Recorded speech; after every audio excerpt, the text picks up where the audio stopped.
Queridos hijos, el Evangelio de este domingo está tomado del capítulo 14 de San Mateo, versículos 13 al 21, y se refiere al milagro de la multiplicación de los panes. Dice así: Jesús se retiró de allí en una barca aparte a un lugar solitario. En cuanto lo supieron las gentes, salieron tras él viniendo a pie de las ciudades. Al desembarcar, vio mucha gente, sintió compasión de ellos y curó a sus enfermos. Al atardecer se le acercaron los discípulos diciendo: El lugar está deshabitado y la hora es ya pasada. Despide pues a la gente para que vayan a los pueblos y se compren comida. Pero Jesús les dijo: No tienen por qué marcharse, denle ustedes de comer. Le dicen ellos: No tenemos aquí más que 5 panes y 2 peces. Él dijo: Tráiganmelos aquí. Y ordenó a la gente reclinarse sobre la hierba. Tomó luego los 5 panes y los 2 peces, y levantando los ojos al cielo, pronunció la bendición, y partiendo los panes se los dio a los discípulos, y los discípulos a la gente. Comieron todos y se saciaron, y recogieron de los trozos sobrantes 12 canastos llenos. Y los que habían comido eran unos 5.000 hombres, sin contar mujeres y niños. Últimamente se han oído interpretaciones minimalistas de este relato, que diluyen el hecho del milagro. Jesús, dicen algunos, no multiplicó materialmente los panes, sino que motivó a aquellas gentes a compartir lo poco que tenían. Si hay un milagro en este Evangelio, no es el de la multiplicación de los panes, sino el del compartir. Esta interpretación se presenta habitualmente desde hace un tiempo como si fuera novedosa, pero en realidad esta interpretación es la de un exégeta racionalista luterano que murió a mediados del siglo XIX. Se llamaba Heinrich Paulus. Esta interpretación es consecuencia de un principio adoptado por la exégesis racionalista, y es la idea de que no existe el orden sobrenatural, y por consiguiente tampoco pueden existir los milagros. Es llamativo, o tal vez no tanto, que un pensamiento que se jacta de ser racionalista se apoye en un principio imposible de demostrar racionalmente, porque no hay ni puede haber prueba racional acerca de la inexistencia del orden sobrenatural y de la posibilidad de los milagros. Pero así son las ideologías. No se basan nunca en la verdad, solo buscan imponer su falsa construcción de la verdad. De manera parecida se comportan los relativistas odiernos. Para ellos, todo es relativo y nada absoluto, menos, por supuesto, el hecho de que todo es relativo, con lo cual, evidentemente, ya no todo es relativo. Pero, en fin, lo importante del Evangelio de hoy no está en criticar la falsa impugnación del relato que hace la exégesis racionalista y sus actuales repetidores. Para desentrañar lo que yace en el núcleo de este milagro, prestemos atención a sus distintos momentos y lo que eso nos revela acerca del Señor y lo que nos enseña a nosotros. La narración evangélica comienza diciéndonos que Jesús se retiró de donde estaba en una barca, a un lugar solitario, al otro lado de la orilla del lago. Dos motivos impulsan al Señor a buscar ese retiro. El primero, huir de Herodes. El segundo, dar descanso a los suyos. Con eso, Jesús nos da 2 lecciones. La primera lección de este hecho es de prudencia, porque Jesús no desafía inútilmente los peligros. Herodes ya había hecho decapitar a Juan Bautista, y era de esperar que también desatara una persecución contra Jesús. La segunda lección es de humanidad. Jesús se preocupa por el bien de los suyos, y les procura un momento de soledad para entretenerse con ellos después de los trabajos apostólicos que les había mandado. Después del trabajo, el verdadero descanso no consiste en dejar de trabajar por un momento, sino en el ocio con Jesús. Pero los planes del Señor no resultaron del todo como los había previsto. La multitud, percatada de que Jesús se había retirado, lo siguió por tierra, de manera que cuando llegó a la otra ribera, aquellas gentes ya estaban allí esperándolo. Los sentimientos de aquella abultada turba serían muy variados, pero todos tenían al Señor por centro. Lo seguían porque Él era quien les hablaba como nadie les había hablado hasta entonces. Él curaba a sus enfermos. Su persona los atraía irresistiblemente. Así fue como, sin prestar atención a proveerse de lo mínimo necesario, se lanzaron al encuentro de Jesucristo y así lo esperaron en la otra orilla del lago. Cuando Jesús los vio, nos dice San Mateo, sintió compasión por ellos. Y San Marcos acota que el motivo de esa compasión era que los veía como a ovejas sin pastor. Esta indicación es interesante. Aquellas gentes tenían a sus maestros en los escribas y fariseos, pero ellos no se comportaban como verdaderos pastores. El pueblo dócil, bien dirigido, forma una civitas, pero sin pastores se transforma en masa. Cuando el jefe no enseña ni fomenta la personalidad de los suyos para que, desarrollando sus fuerzas e iniciativas propias, busquen todos juntos el bien común, la civitas se despersonaliza y se convierte en masa, que en un momento puede querer coronar a Cristo como a su rey, pero en otro gritar, crucifícalo. La masa no siente más que pasiones. Esta es la diferencia entre el reino de Dios, procurado por la santidad de sus hijos, que se unen hasta formar el cuerpo de Cristo, y aquella turba sedienta, hambrienta y desorientada, que obra por impulsos colectivos, sin más dirección que su capricho o el de sus jefes. Aquella multitud era un reflejo de nuestra sociedad. Hoy, gran parte de esa sociedad se ha masificado a fuerza de la propaganda que emana de los medios de comunicación, de la insidiosa anticultura que se enseña en los centros educativos de todos los niveles, del lenguaje chabacano y soez que se emplea públicamente, de la superficialidad y bajo nivel de los dirigentes y las políticas irracionales de los que tienen a su cargo el gobierno. Hoy, como antaño, muchos se encuentran como ovejas sin pastor. Antiguamente se decía que el pueblo es la materia de la sociedad y la autoridad su forma. El ejemplo es exacto. El alma es la que constituye al cuerpo en ser humano, porque ella es quien le da la vida racional.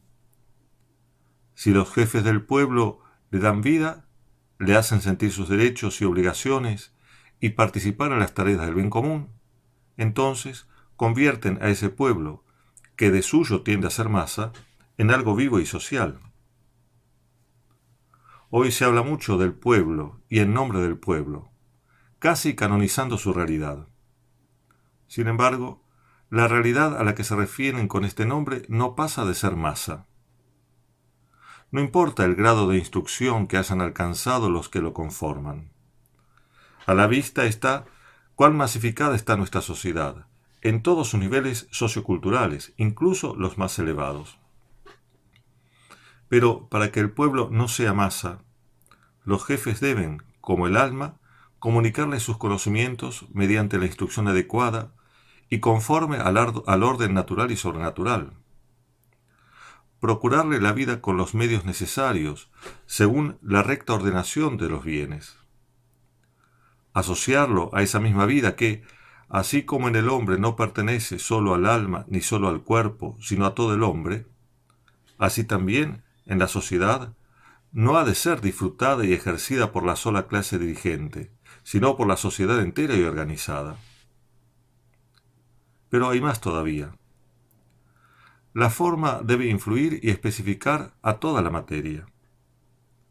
Los jefes de la sociedad deben dirigir e informar a todo el pueblo, y muy en particular a aquellas partes que por su falta de formación y de bienes necesitan una mayor dirección y ayuda para poder participar y colaborar en el bien común.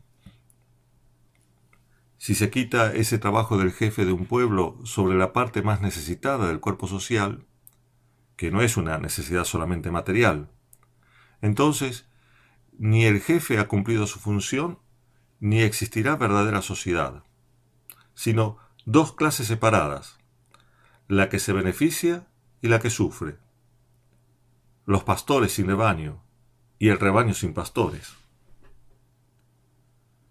Nada de esto se cumple hoy en nuestra sociedad. Las leyes que deberían organizar la vida social, lejos de hacerlo, sancionan como legal la tergiversación del orden natural. La instrucción en las escuelas y universidades, en el mejor de los casos, no pasa de ser técnica, y, en el común de los casos, un semillero de analfabetismo en las cuestiones más importantes de la vida humana. Los bienes no se distribuyen entre todos de manera equitativa. Los que deberían distribuirlo lo acaparan a costa de lo que le quitan a los demás. El Señor se compadeció de aquella multitud porque eran como un rebaño sin pastor. Y como esa compasión no fue en él un mero sentimiento, sino una actitud positiva y benéfica hacia nosotros, se reveló como nuestro verdadero jefe y pastor. Él nos da nuestra identidad social y sobrenatural, porque Él se preocupa y ocupa de nuestro auténtico bien. No nos hace faltar el bien material y nos brinda con largueza el bien sobrenatural. De ello es ejemplo y modelo el milagro de la multiplicación de los panes. El Señor no reparte dádivas.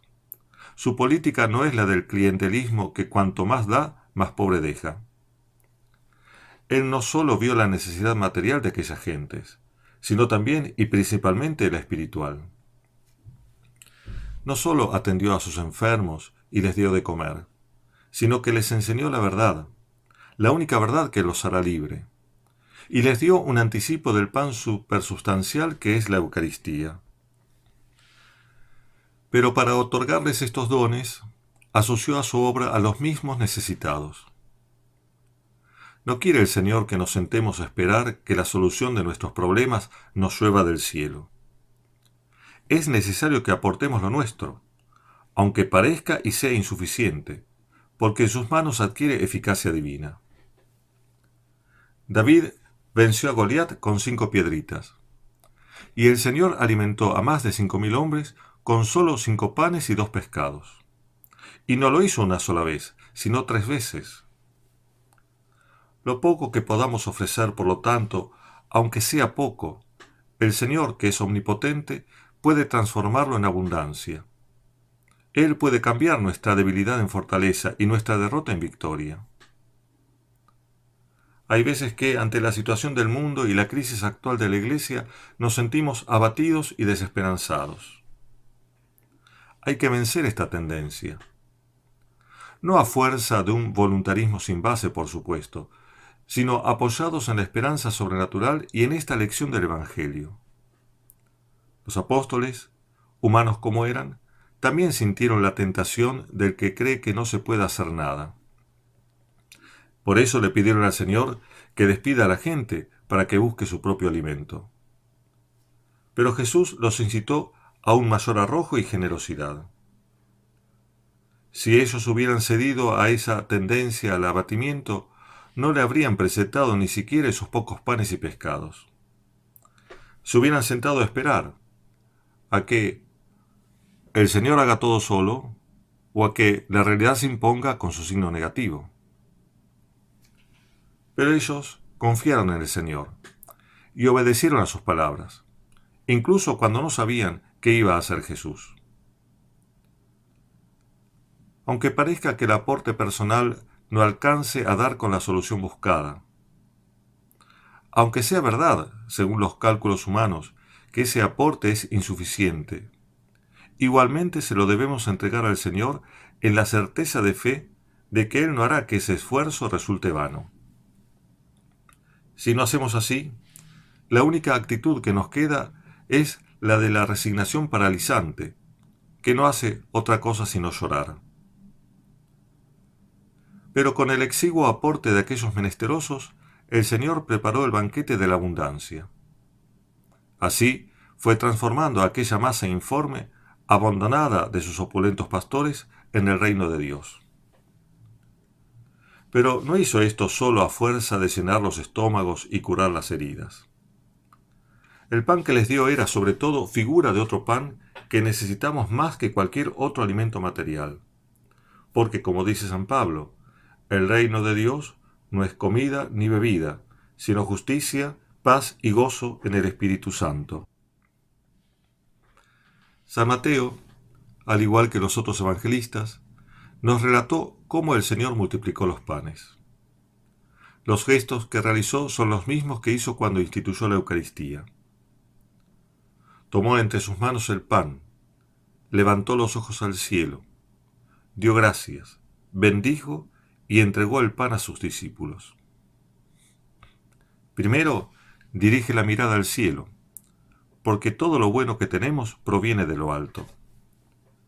La providencia divina todo lo gobierna. Dios Padre, que viste a los lirios del campo, alimenta a las aves del cielo y tiene contados todos nuestros cabellos, nos da lo que necesitamos. Y con la mirada así elevada, la actitud interior antes de pedir tiene que ser la de agradecer. Dar gracias dispone al corazón para recibir otros bienes y dispone a Dios para otorgarlos nuevamente. Luego, entregó el pan a los apóstoles para que ellos lo repartan a las gentes. Este es el curso de los bienes, de las manos de Dios a la de los apóstoles y de la de ellos a nosotros. Este pan, por eso, no es solo el pan material, sino también el de la Eucaristía. Es ese pan que el pastor debe dar a los suyos para no dejarlos en la indigencia y en la enfermedad. Jesús no usufructúa de aquellos necesitados para sus intereses políticos. Les da generosamente para que vivan con la vida superior de Dios. Ningún otro bien es superior al bien de este pan. Este pan, por lo tanto, no puede faltarnos ni ser trivialmente manipulado con el fin de procurar un bien menor. Pero esto es lo que nos está pasando. En vistas de procurar el bien de la salud o evitar el mal de un contagio, se nos priva de la Eucaristía. Y donde se la permite, se la rodea de protocolos que profanan su dignidad sacra. No hay poder civil que tenga autoridad para hacerlo. El hecho de que lo haga muestra que también hoy somos gobernados no como ciudadanos de una civitas, sino como miembros de una masa. Por último, luego de que la multitud se sació, porque los dones divinos sacian plenamente, el Señor mandó a los apóstoles a recoger lo que sobraba. Cristo no es avaro, pero tampoco derrochón. Después de un milagro tan portentoso, Dios no quiere que se desperdicien sus dones. La Eucaristía merece, por lo tanto, todos nuestros cuidados. Las partículas de cada hostia valen tanto como una hostia entera, porque Cristo está presente todo entero en cada parte de la hostia consagrada. Por eso, la Iglesia pone tanto esmero en cuidar que las partículas sagradas de las hostias no se pierdan, y si permite la comunión en la mano, no lo hace sin antes advertir a los fieles sobre la grave responsabilidad que asumen ante Dios de no profanar la Eucaristía dejando que sus pequeñas partículas caigan al piso para ser pisadas por los hombres.